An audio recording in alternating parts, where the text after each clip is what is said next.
এখন আপনি বউকে যদি 100 ভাগ তালাকের দায়িত্ব দিয়ে দেন, তাহলে কালকের থেকে ঠাস ঠুস ঠাস আর পাকিস্তানের যুদ্ধ লাগবে না, ঘরের মধ্যে রায়ট হয়ে যাবে, ঘরের মধ্যে 71-এর হানাদার বাহিনী শুরু হয়ে যাবে। স্ত্রী সম্পর্কে ইসলামের সবচেয়ে বড় নবী করিম সাল্লাল্লাহু আলাইহি ওয়াসাল্লামের বাণী, ওয়াস্তাউসু বিন নিসা। নবী বলছেন বউকে কোনো সময় পিটাবা না। কি খারাপ লাগতেছে? না, যার বউ নেই তার তো খারাপ লাগবে। ইস্তাউসু বিন নিসা, নবীজি বলছেন নারীদেরকে উপদেশ দিবে, পিঠে হাত দিবা না, খবরদার পিটাবা না। কত কম ওদেরকে পিটাবা না, কারণ বাঁকা হাড় দিয়ে তৈরি। এটি এমন একটা বাঁকা হাড়, আপনি দেখবেন এই পিজনের মধ্যে এই জায়গা এগুলো হাড়গুলো এরকম এরকম, আর যত উপরে উঠছে তত এরকম ছোট হয়েছে, যত উপরে উঠছে তত কি ছোট। কত কয় না? আপনি ইয়ে দেখেন, ওই যে আরে কঙ্কাল, কঙ্কাল দেখলে আপনি দেখবেন যে পেটের দিকে যে এই যে বুকের যে হাড়, এগুলো এরকম কেদার আলীর মতো। কথা বুঝতে পারছেন? এরকম এরকম আস্তে আস্তে ছোট হইতে হইতে এটা কি ঘাড়ের মধ্যে যখন আসে তখন আস্তে করে ছোট সিপা হয়েছে। নবী বলছেন ওই যে সিপা যেটা ওইটা থেকে এই যে বড়, এটা যে ফাঁক করা যায় এটা না, যেটা মোটেই ফাঁক করা যায় না, ওইরকম বাঁকা হাড় দিয়ে তৈরি করা হয়েছে। কাজে এটা কথা শুনবে না, আপনি মুরুখ পাক করতে বলবেন, ও দেখবেন সে আলু ভর্তা করে থুইছে, আপনার কথা মোটেও শুনবে না। আরো মারাত্মক, এমন কোন দাবি নাই যেটা আপনি স্ত্রী পূরণ করেন নাই, সব দাবি পূরণ করছেন। তারপরে যদি দেখে যে আপনার জামার উপরে একটা লাল কালির দাগ আছে, এটা যদি দেখে তাহলে বলবে এই লিপস্টিকের দাগ পাইলা কই, অবস্থা খারাপ, একটা জীবন শেষ, আর সংসারে শান্তি আসবে না।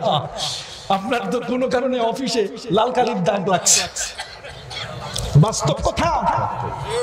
হাদিস শরীফের মধ্যে এসেছে বাবু কুফরানিল আশির, ইমাম বুখারী শিরোনাম টেনেছেন বাবু কুফরানিল আশির ওয়া কুফরুন দুনা কুফরিন। নারীরা তার স্বামীর সাথে কুফরি করে, তবে এই কুফরিটা ওই ফিরআউনের কুফরি না। কথা বলেন না, এটাও কুফরি। নারীরাও স্বামীর সাথে কি করে? কুফরি। এখানে কুফরি শব্দের অর্থ হচ্ছে অবাধ্যতা। খেয়াল করছেন কথাটা? এরপর নবী বলেছেন লাউ আহসানতা ইলা ইহদাহিন্নাদ দাহরা সুম্মা রাআত মিনকা শাইয়ান ফাকালাত মা রাআইতু মিনকা শাইয়ান খায়রান কাত্তু। নবীজি বলছেন তোমার স্ত্রীর উপরে যদি যুগ যুগ ধরে তুমি যদি তার সেবা করো, আর একটা যদি কিছু দেখে ফেলে, এটা যদি তার উল্টা হয়ে যায়, তাহলে আর তোমার জীবনে শান্তি দিবে না। কাজে হিসাব নিকাশ করে চলবেন।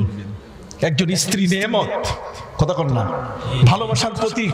8 ঘন্টা 12 ঘন্টা কাজ করবেন, ট্রাফিকের মাইর ঠাস করে মাইরে দিছে, পাছার মধ্যে দাগ পড়ে গেছে বিশাল লম্বা, তারপর স্ত্রীর জন্য ওই যে রসমালাই নিয়ে আসছে, পোড়াবাড়ির চমচম নিয়ে আসছে, নাটোরের রসগোল্লা নিয়ে আসছে, বরিশালের আমরা নিয়ে আসছে। কত করে বরিশালের কি আমরা নিয়ে আসছে, ভালো জিনিসটা যাতে বউটা হাসে। হাসিটা স্বামীর দাবি, তার এই ভালোবাসার মধ্যে সে একাকার হয়ে থাকতে চায়। কোনোদিন সে কাপড় উল্টাইয়ে দেখায় নাই যে দেখো রিক্সা চালাইতে যে বেটা ট্রাফিক আমার এইরকম ভাবে জখম করে ফেলছে। কথা কন না? সেই স্ত্রী হযরতে রাহিমা স্বামী আইয়ুব আলাইহিস সালামকে বলছে, স্বামী রে 7 বছর ধরে তুমি অসুস্থ, চিকিৎসা নাও না, এখন তোমার অবস্থা এমন হয়ে গেছে যে তোমার গায়ের গোশতগুলো খসে পড়ছে, তোমার গায়ের থেকে এখন চামড়া তো শেষ হয়ে গেছে, এখন পুরা পুষ পড়তেছে, তোমার গোশত সবগুলো ঝরে ঝরে পড়তেছে। তুমি একটু আল্লাহরে কও যে আল্লাহ তুমি মাফ করে দাও। হযরত নবী আইয়ুব আলাইহিস সালাম তিনি স্ত্রীর খোশামত দেখে তিনি তাকে বুঝালেন যে দেখো আমি আল্লাহরে কিছু বলবো না। দেখছেন অভিমান, আমি আল্লাহকে কিছু বলবো না। স্ত্রী বলছে একটু কইয়ে দেখো। হযরত আইয়ুব আলাইহিস সালাম বলেন আমি বলবো কেন? 70 বছর আমার বয়স, 70 বছর ধরে আল্লাহ তাআলা আমাকে সুস্থ রেখেছিলেন, আর 7 বছরের মধ্যে আমাকে তিনি অসুস্থ রাখলেন। আরো 70 বছর যাও, অসুস্থ হয়ে যাই, 70 বছর থাকি, তারপর বলবো ইকুয়াল, দুইটা সমান হয়ে গেছে। তখন আল্লাহকে বলবো যে আল্লাহ তোমার তো এই পরীক্ষায় আমি উত্তীর্ণ হয়েছি, অতএব তুমি আমাকে এখন মাফ করে দাও। কিন্তু 7 বছর, এখন তো 70 বছর আসতে আরো বেশি, অনেক দেরি, কাজে অতদিন যাক না। স্ত্রী বলছে না রে, 7 বছরে তো গায়ের গোশত নাই, আর 70 বছরের আশা, এখনই বলে দেন আল্লাহর কাছে মাফ চান, আল্লাহ ব্যবস্থা করে দিক।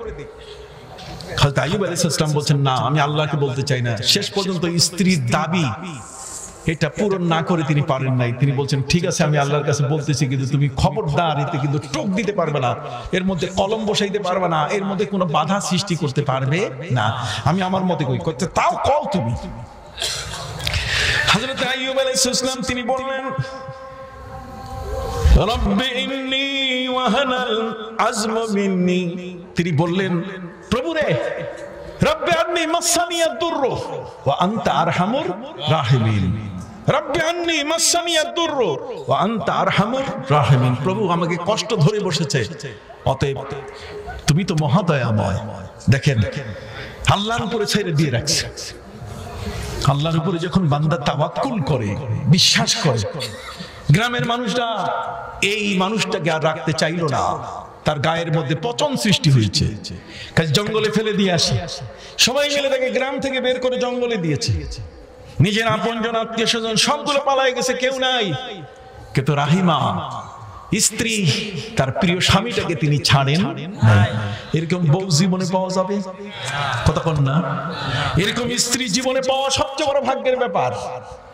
সম্মানিত সুধী, হযরত আইয়ুব আলাইহিস সালাম স্ত্রী তার পাশে, জঙ্গলের মধ্যে ঘাসের উপরে জীবন, জঙ্গলের ঘাসের উপরে যার জীবন, বাঁচতে হবে এই জন্য তার স্ত্রী মানুষের বাড়িতে বুয়ার কাজ, পরিচিকার কাজ, বাড়ির আরেকজনের বাড়িতে সারাদিন শ্রম দিয়ে বিকাল বেলার খাবারটা ঝাল ভাত করে স্বামীকে খাওয়াবার জন্য নিয়ে আসে।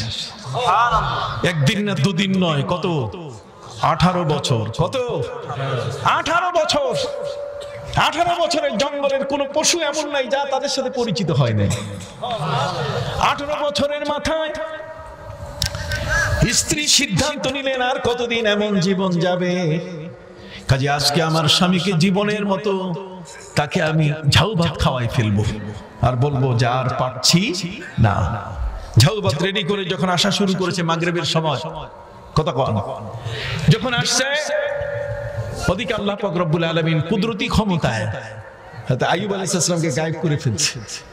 বউ ছেড়ে দিবে স্বামীর ঘর, ঝাউ ভাতটা খাওয়াইয়া বলবে সালাম সালাম হাজার সালাম, 18 বছর খেদমত করছি আর তোমার কাছে আমি নাই। কতক্ষণ?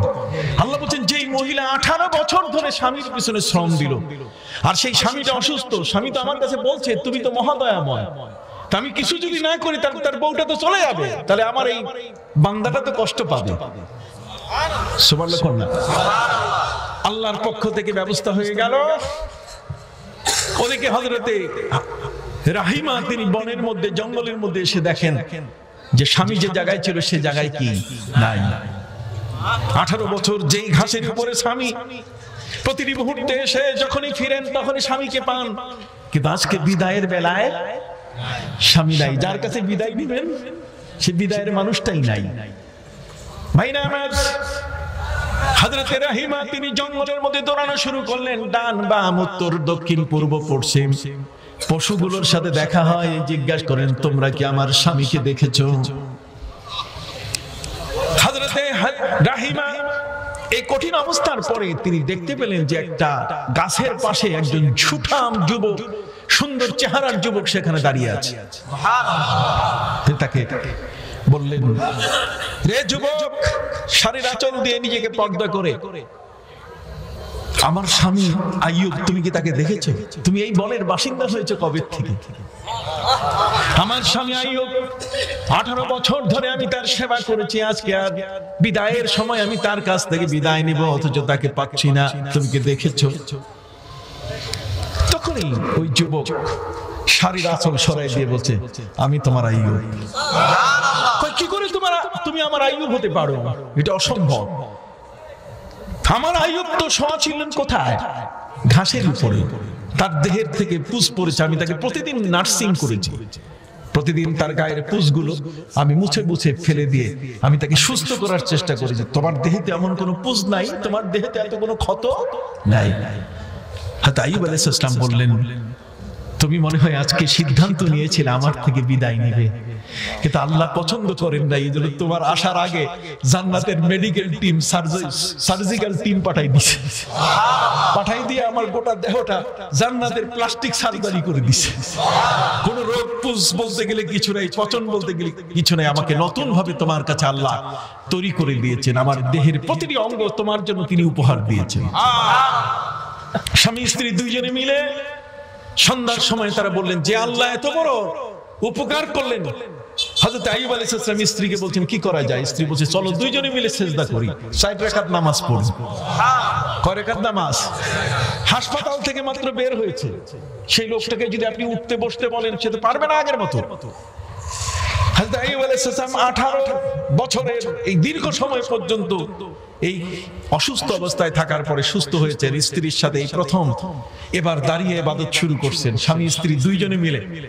হযরত আইয়ুব আলাইহিস সালাম 3 রাকাত নামাজ পড়ার পরে চতুর্থ রাকাত আর উঠতে পারতেছে না, কঠিন ক্লান্ত তো। আল্লাহ বলেন আইয়ুব থামো, তুমি 3 রাকাতেই পড়ো, তুমি 3 রাকাত পড়লে 4 রাকাতের সওয়াব দিয়ে দিব, 1 রাকাত পড়া লাগবে না। বাস 3 রাকাত পড়ে নামাজ শেষ করলেন তারা, শুকরানা নামাজ। আল্লাহ তাআলা মেসেজ দিয়ে দিলেন যে এত সুন্দর নামাজ পড়ছো তোমরা, আমি সুস্থ করে দিলাম, এই শুকরিয়ার নামাজ পড়ছো, ঠিক কি না? এই জন্য কিয়ামত পর্যন্ত যারা আসবে আমি এই মাগরিবের সময় সূর্য ডুবার সময় তাদের উপরে 3 রাকাত নামাজ ফরজ করে দিলাম, যাতে 3 রাকাত নামাজ পড়লে আমলনামায় 4 রাকাতের সওয়াব চলে আসবে। আপনি কি বুঝতে পারছেন?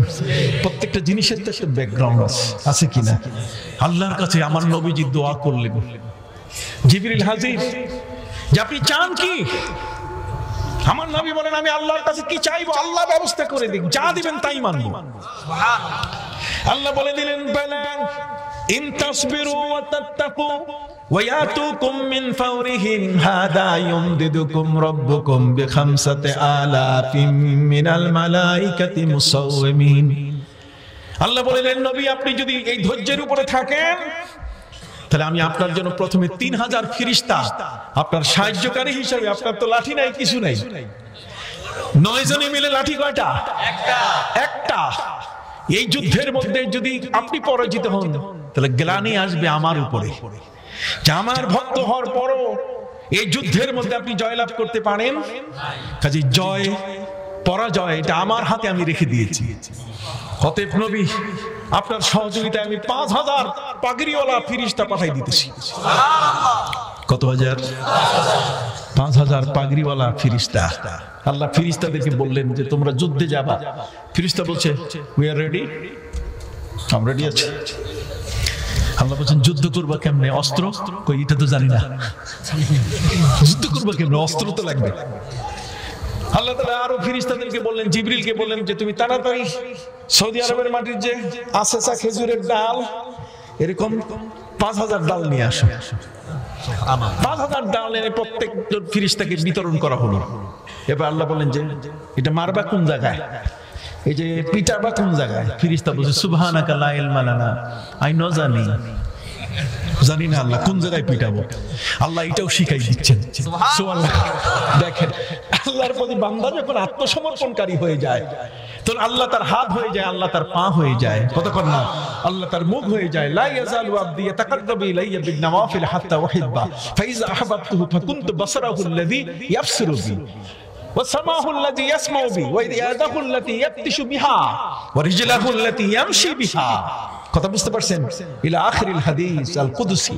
এই হাদিসে কুদসির মধ্যে নবী করিম সাল্লাল্লাহু আলাইহি ওয়াসাল্লাম বলছেন বান্দা যখন আল্লাহর কাছে নফল দিয়ে চাওয়া শুরু করে, নফল ইবাদত যে এক্সেস, নফল ইবাদতগুলো যখন করে, এইজন্য আমাদের পীর মাশায়েখ আমাদেরকে আউয়াবিনের নামাজ পড়া শিখিয়েছেন, তারা তাহাজ্জুদের নামাজ পড়া শিখিয়েছেন। ওই কুতুবউদ্দিন কাকি বখতিয়ার খিলজি রহমতুল্লাহ আলাইহির সেই শাগরেদ একজন সুলতান, সুলতানুল দিল্লি, সেই দিল্লির সুলতান শামসুদ্দিন আলতামিস ইলতুতমিশ, তিনি বলছেন আমি জানাজা পড়াবো, আমি জানাজা পড়াবো। সবাই বিস্ময়কর অবস্থা, উনি জানাজা কিভাবে পড়াতে পারেন? তার তো এত ব্যস্ততা যে উনি এই সমস্ত কাজ, এই 3টি ওসিয়ত ওনার মানা সম্ভব নয়। কি বলেন কিভাবে মানা সম্ভব নয়? অবশ্যই আমি যদি সেটা করি, আমি যদি আউয়াবিন পড়ি, আমি যদি ইশরাক পড়ি, আমি যদি তাহাজ্জুদ পড়ি, তাহলে তো আমার ক্ষতি হওয়ার কথা নয়। আমরা তো এখন ট্যাবলেট ক্যাপসুলে চলে গেছি। অথচ একজন ব্যক্তি যদি তাহাজ্জুদের নামাজ পড়ে তাহলে তার তিনটা উপকার হবে। কয়টা? তিনটা। একটা হচ্ছে জীবনঘাতী যত জার্ম আছে, ক্যান্সার থেকে যতগুলো আছে, জার্মগুলো তার ধ্বংস হয়ে যাবে, জার্ম থাকবে না।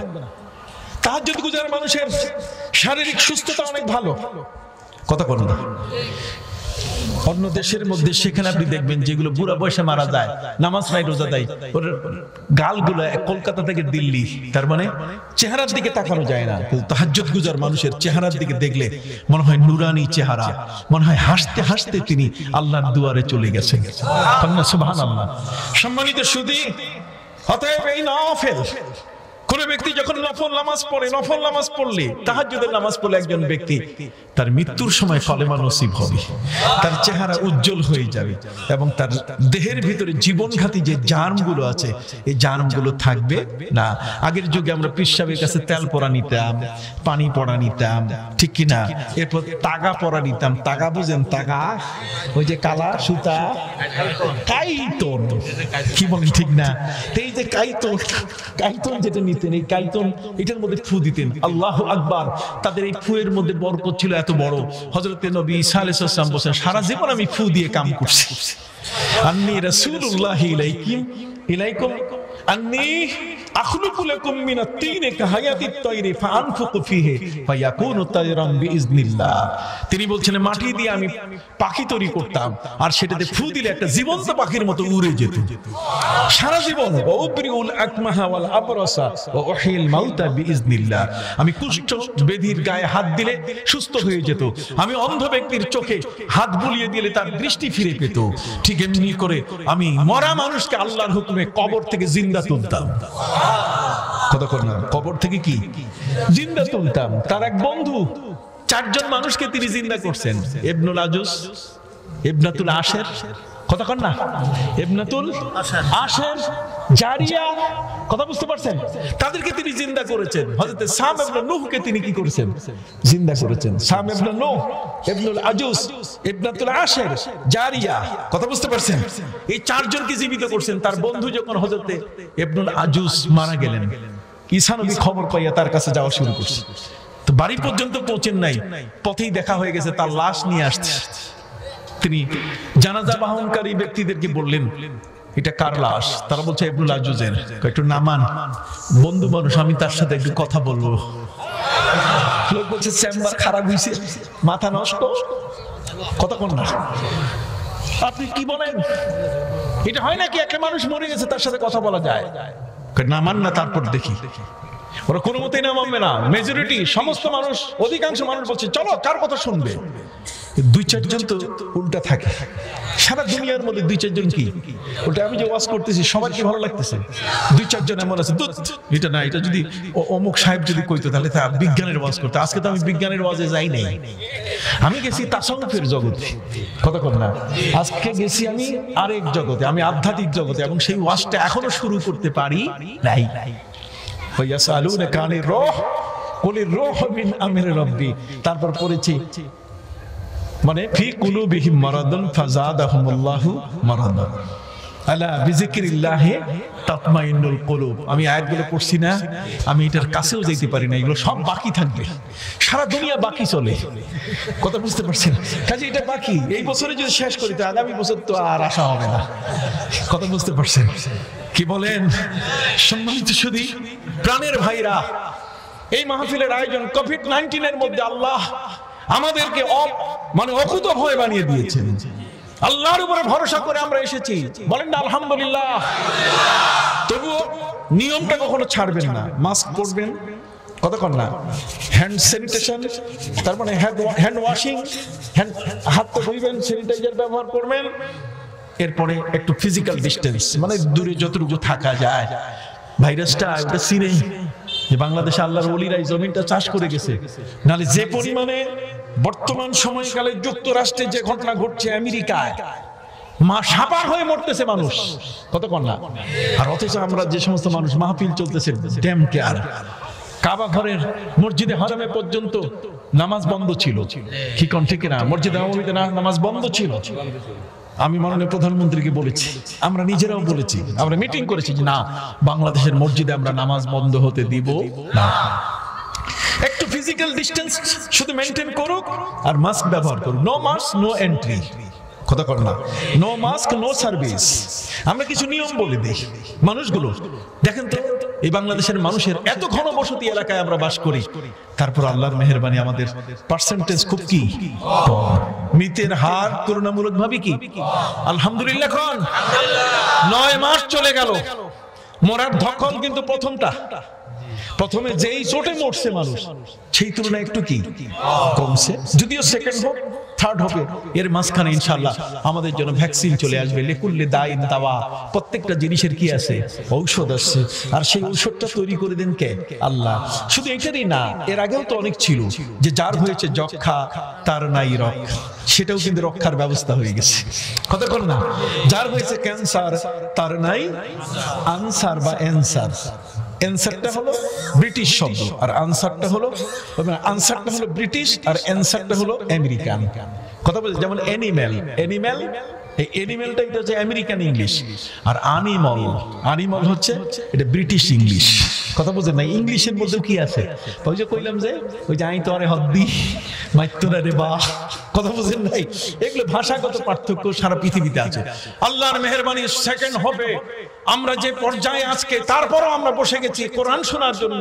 নিশ্চয়ই ওসিলা আমাদেরকে মাফ করে দিবেন, গোটা বিশ্বকে তিনি মাফ করে দিবেন, সকলে বলুন আমিন। এই জন্য বলছি যে আজকের আলোচনাটা আমার চলছে তাসাউফের উপরে, কথা বল না, ইলমে তাসাউফের উপরে। দেশের পীর মাশায়েখ তারা ভুল পথে ছিলেন না। আমি একটি কথা শুধু মেসেজ দিয়ে যাচ্ছি আজকে, কি বলেন ঠিক কিনা?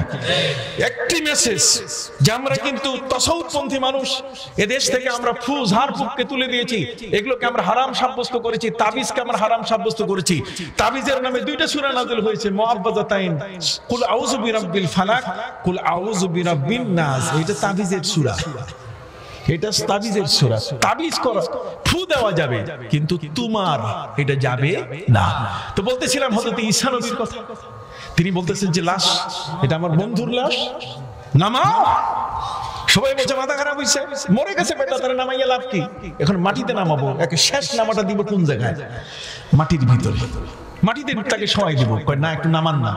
কেউ মানে না, 2-4 জন তো উল্টা মানুষ আছে, তারা বলছে আরে কি হলো ভাই, নামান না। ওরা রাঙ্গা চক্ষু দেখায় বলছে বাকবর হয়ে গেছো, কিসের নামাবে? উনি তো জীবিত না, মৃত, মারা গেছে। ঈসা নবী দেখলেন যে তার পক্ষের লোক নাই। কি কন পক্ষের লোক কি নাই, উনি এখন তার তাসাউফের সর্বোচ্চ মাত্রায় আসীন হয়ে তিনি হুকুম করলেন, আয় বন্ধ, আব্দুল আজিজ নিচে নামো। সুবহানাল্লাহ কোন, তুমি আল্লাহর হুকুমে জিন্দা হয়ে যাও। সাথে সাথে বন্ধ, গায়ের কাপড়ের কাপড় সব মরাইয়া উপর থেকে লাফাইয়া নিচে পড়ছে। নিচে পড়ার পর পুরা মুদ্দারের খাটটা, লাশবাহী যে খাটটা আছে কাঁধের মধ্যে নিয়ে বাড়ির মধ্যে দৌড়েছে যে তোমরা আমরা নিয়ে যাও কই? কবরে ঢুকাইতেছে বেটা, তুমি এখন কোন দিকে দৌড়াইতেছো? বাড়িতে যাইয়া নিজের স্ত্রীকে ডাকা শুরু করেছে, ঘরণী। ঘরের বউর নাম কিন্তু আরেকটা আছে, এটার নাম কি? ঘরণী না অভিনেত্রী? ঘরণী। গান গাওয়া বউ এনেন না, খবরদার, তাহলে কিন্তু এমন গান শোনাই দিবে, ওই গানে কিন্তু একটা সর্বনাশ। সম্মানিত সুধী, ওই ঘরে গিয়ে তাকে তার স্ত্রীকে ডাকছে, ঘরণী মানে ঘরের বউ, স্ত্রী, ওয়াইফ। কই তুমি? আমি তোমার হাজবেন্ড। বউ বেড়ার ফাঁক দিয়ে বলছে, এই ভূত আসলো কোত্থেকে, এই পেতনি আসলো কোত্থেকে? কি দেখি আবার খাটো কাঁধের মধ্যে আছে, আবার কাফনও পরা। বউ মারছে দৌড়। এখন সবাই এসে বলছে, না রে পালাইও না, তোমার স্বামী জিন্দা হয়ে গেছে আল্লাহর হুকুমে। হযরত ঈসা নবী তিনি বললেন, দোস্ত তোমার সাথে একটু কথা বলতে চাই। ঠিক আছে বলো। ঘরে বসে তার সাথে কথাবার্তা আলাপচারিতার শেষে হযরত ঈসা নবী বলছেন, দোস্ত আবার খাটের মধ্যে সব, আবার কবরমুখী হও। দোস্ত বলে দিল, দোস্ত এখন তুমি ডিস্টার্ব করো না, তুমি যাও, পরে কথা হবে। ঈসা নবী তার দোস্তকে ওই অবস্থায় ছেড়ে তিনি চলে আসছিলেন। এরপরে এই দোস্ত বেঁচে ছিলেন 80 বছর। 80 বছরের মধ্যে ছেলে মেয়ে নাতি পুতি সাতি ঠ্যাঙ্গা কুড়াল ল্যাম্পো বাতি যা আছে সব হয়েছে, কোনো কিছু বাদ যায় নাই। আল্লাহর হুকুম, ওয়াহিল মাউতা বিইজনিল্লাহ, আল্লাহর হুকুমে আমি কি করি, জিন্দা করি। পাওয়ার তো ছিল নবীদের, আমরা সেই পাওয়ারটাকে ব্যবহার করি না। আল্লাহর ওলিদের পাওয়ার আছে, জায়নামাজ পানির উপরে বিছাইয়া সুরমা নদী পার হয়েছে। ওরা বলছে দুটিটা ভুয়া গল্প, এগুলো কোনো বাস্তবতা নেই। আপনি বাস্তবতা সব জায়গায় তালাশ করবেন, সব জায়গায় সব জিনিস দেখা যায় না, সবটা আপনি বাস্তবে দেখবেন এমনটাও নয়। কথা বুঝতে পারছি? হযরত শাহ মাকদুম রূপস রাহমাতুল্লাহ আলাইহি রাজশাহীর মানুষ, রাজশাহী শহরের মানুষরা এসে বলছে যে হুজুর, পদ্মা নদীর করাল গ্রাসে রাজশাহী শহরটা ভেঙে গেল, এটা গ্রাসে ভেঙে গেল, বিলীন হয়ে যাচ্ছে নদী গর্ভে, কাজী দোয়া করেন। মনে বলছেন দোয়া তো করবো, তার আগে একটু শাসন করে নেই। নদীকে শাসন করা হযরত নবী মুহাম্মদ রাসূলুল্লাহ সাল্লাল্লাহু আলাইহি ওয়াসাল্লামের প্রিয় সাহাবী হযরত উমর রাদিয়াল্লাহু তাআলার সুন্নাত। তিনি নীল নদকে শাসন করেছেন। কথা বলেন কাকে? নীল নদকে শাসন করেছেন। এই যে আধ্যাত্মিকতা, আপনি কি বুঝতেছেন আমি কোন ওয়াজ করতেছি? মদিনার জমিন কেঁপে উঠেছিল, মদিনার জমিন কাঁপার কথা নয়, কেঁপে উঠেছিল। হযরত উমরের হাতে ছিল লাঠি, মাটির উপর আঘাত করে বলছে থাম থাম। এখানে শাহে মদিনা শোয়া আছে, এখানে রাহমাতুল লিল আলামিন শোয়া আছে। একবার কাঁপিস না, কিয়ামত পর্যন্ত কাঁপলে তোর খবর আছে। বাস কাঁপা বন্ধ হয়ে গেছে। কথা কল। নবী করিম সাল্লাল্লাহু আলাইহি ওয়াসাল্লাম উহুদ পাহাড়ের উপরে সাহাবায়ে কেরামকে নিয়ে উঠছেন। উহুদ পাহাড় আন্দোলিত হয়ে উঁচা নিচা হওয়া শুরু করছে। নবী করিম সাল্লাল্লাহু আলাইহি ওয়াসাল্লাম পা দিয়ে তিনি আঘাত করে বললেন কাফ, থামো। ফাইন্না আলাইকা নাবিয়্যুন, এই মুহূর্তে তোমার উপর একজন নবী দাঁড়ানো আছেন, একজন সিদ্দিক দাঁড়ানো আছেন, দুইজন শহীদ। হযরত উমর হযরত উসমানকে বসে কি কইলেন নবী, আমরা কিন্তু শহীদ হয়ে যাব। কন্যা সুবহানাল্লাহ, আমরা কি হয়ে যাব? শহীদ হয়ে যাব। কোথায় জীবনের শেষ পর্ব? আর নবী বলে দিলেন রেজাল্ট উহুদ পাহাড়ের উপরে দাঁড়াইয়া। আপনি বুঝেন কিছু? এই জগতের মধ্যে আধ্যাত্মিকতার যে একটা বিশাল জগৎ। উহুদ পাহাড় থরথর করে কেঁপে উঠছে, নবী পাও দিয়ে আঘাত করে বলেন থামো। এইটাও নবীর পা। আর ওদিকে হযরত মুসা আলাইহিস সালামের সাথে 70 জন ব্যক্তি বলছে মুসা লান নুমিনা লাকা হাত্তা নারাল্লাহ জাহরা, আমরা আল্লাহর উপর ঈমান আনবো না যতক্ষণ পর্যন্ত তুমি আল্লাহকে দেখাবে না। মুসা নবী বলছে তাহলে আসো আল্লাহকে দেখাই দেব। 70 জনে আল্লাহকে কি? আপনি কথা বলেন না যে 70 জনে আল্লাহকে কি দেখেছে। হযরত মুসা আলাইহিস সালাম বলছে তাহলে দেখতেই চাওয়ার দেখারই শখ যখন, চলো। মুসা নবী বলছে তোমাদের বাধা দিব না, চলো আল্লাহরে দেখাই দিব। দেখাই দেওয়ার অর্থ কিন্তু কয়েকটা আছে, কথা কর না, আসো তোমার আমি দেখাই দিব। কথা বুঝলেন? আসো আমি তোমাকে কি। হযরত মুসা নবী বলছেন ঠিক আছে আমি দেখাই দিব। আল্লাহকে দেখতে চাইছো, দেখাই দিব, আসো। বাধা দেন নাই। সুবহানাল্লাহ। 70 জনে মিলে মুসা নবীর সঙ্গী হয়েছে। মুসা নবীর কাছে তারা বলছে 70 জনে মুসা কোন জায়গায় আল্লাহকে দেখান যায়? মুসা নবী বলছে একটা জায়গায় শুধু লাইন পাওয়া যায়, ওটা তুর পাহাড়। আর কোন জায়গায় নেটওয়ার্ক নাই, আর কোন জায়গায় কি নাই, নেটওয়ার্ক নাই। নেটওয়ার্ক শুধু একটা জায়গায়, সেটা কি? এখান থেকে টাওয়ার জন্ম নিছে। মুসা নবীর সাথে আল্লাহর কথোপকথন তুর পাহাড়ে, ওটা মাপছে তারা, যেই পরিমাণ উচ্চতা ওই পরিমাণ পৃথিবীর টাওয়ার গুলোর উচ্চতা। বিজ্ঞানীরা বলছে যে এই পর্যন্ত উঁচু হলে সেখানে অটোমেটিক আকাশের লাইন পাওয়া যায়, ইথার তরঙ্গের লাইন পাওয়া যায়। সুবহানাল্লাহ বলেন। তো আমি তো আগেই বলছি যে বিজ্ঞানের আলোচনা আমি আজকে ওই দিকে নাই, তাসাউফের কথা বলছি। হযরত নবী মুসা আলাইহিস সালাম তিনি 70 জনকে বলেন যে লাইন তো একটা জায়গা ছাড়া আর কোথাও নাই। আল্লাহর সাথে কথা বলতে গেলে যেতে হবে কোথায়? চলো তুর পাহাড়ে। ওরা বলছে চলো, যতই কষ্ট হোক, তারপর হিল ট্যাক্স দেখে আসি। কথা কর না, আছে না বান্দরবন উপরে দেখতে যায়, তো চলো একটু দেখে আসি। আল্লাহর কাছে দাবি পূরণ করে দাও, নালে ঈমান আনবই না। লান নুমিনা লাকা, আনবই না। এই আয়াতের অর্থ কিন্তু এটা, লান নুমিনা লাকা, লান কালেমায় তাবিদ, হবে না, না না না, কয়েকবার না কইয়া তারপর বলছে কখনো মানবো না, তোমাকে তোমার প্রতি ঈমান আনবই না যতক্ষণ পর্যন্ত তুমি আল্লাহকে দেখাবে না। মুসা নবী তাহলে আসো নিয়ে যখন তুর পাহাড়ে উঠাইছে, উঠাবার পরে আল্লাহ জিজ্ঞাসা করেছে মুসা ওরা কারা? হ্যাঁ মুসা, এরা কারা?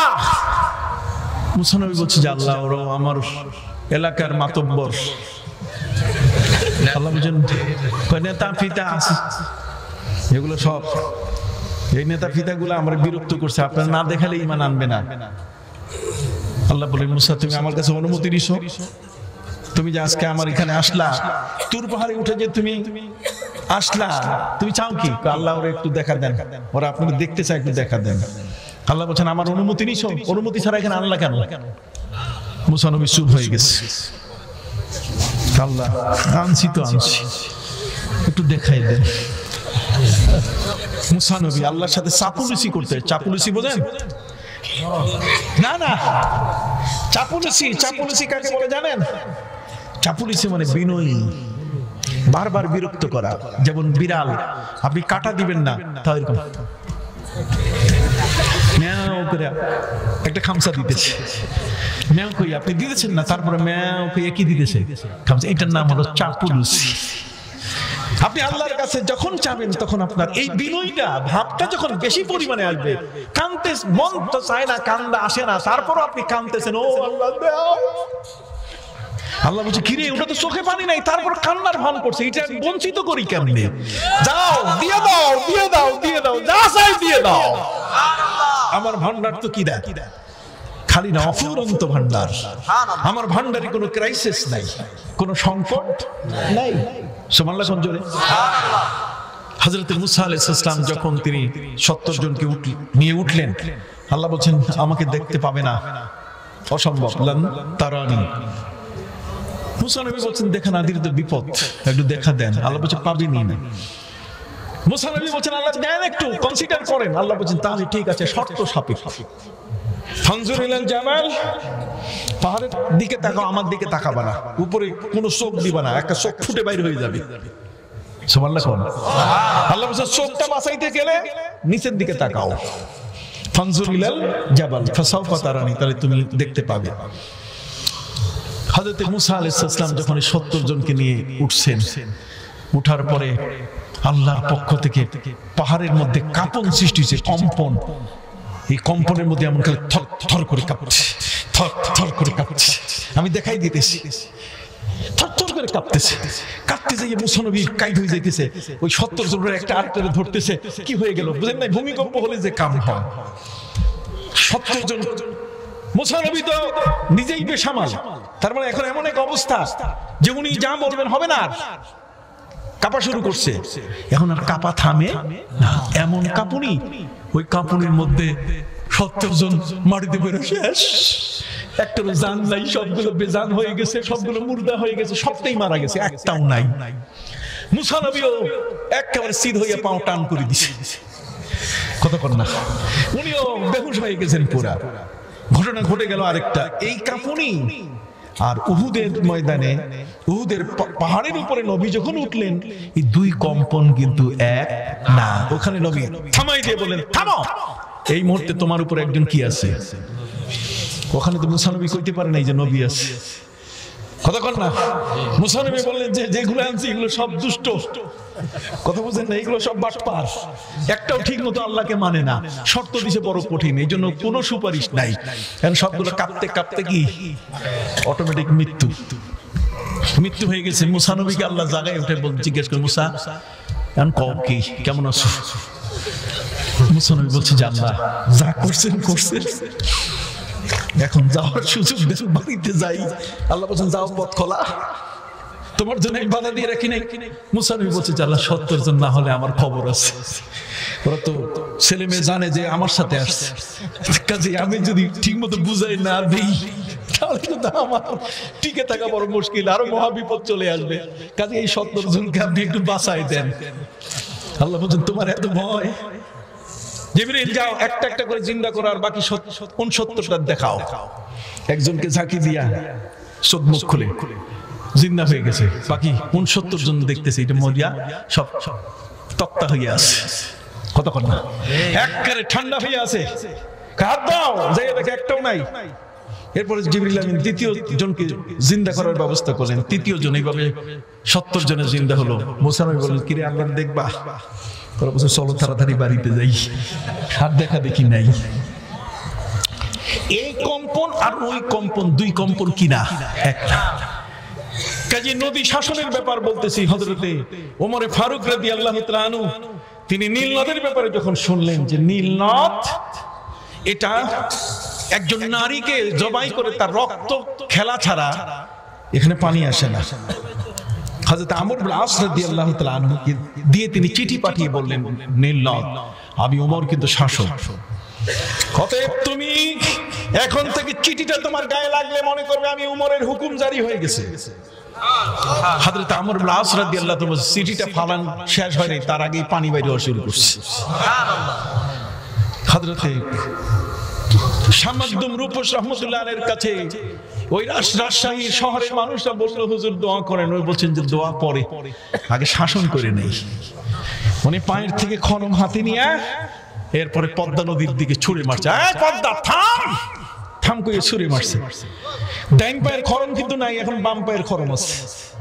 ওই ডাইন পায়ের খড়মটা যত দূর গেছে যেখানে পড়ছে পদ্মা নদী আর সামনে আসে না। এখন জগতের আল্লাহর ওলিদের, অতএব আল্লাহর প্রিয় বান্দাদেরকে আল্লাহ সাহায্য করতে চান। আমার নবীকে আল্লাহ বললেন যে 5000 ফেরেশতা পাঠাই দিলাম, ওরা আপনাকে সাহায্য করবে বদরে। এই 5000 ফেরেশতা আল্লাহ তাআলা প্রত্যেকের হাতে একটা করে খেজুরের ডাল দিছে।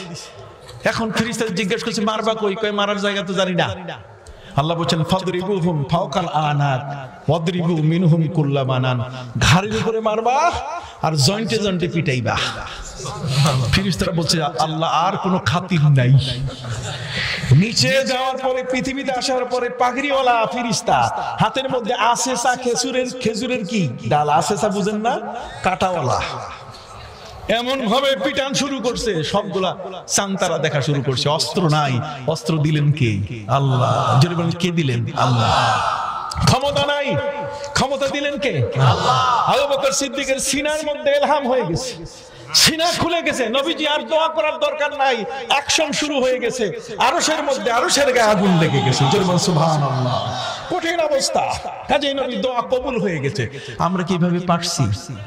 আজকে বৈশ্বিক মহামারী যাচ্ছে না কেন? 9 মাস হয়ে গেল, তার মানে এখনো ধর্ষণ। পত্রিকাটা খুললেই কি ধর্ষণ, প্রতিটা খুললেই প্রধানমন্ত্রীর প্রণোদনা চুরি করে খাইছে, 5000 টাকা দিছে তাও চুরি করে খাইছে।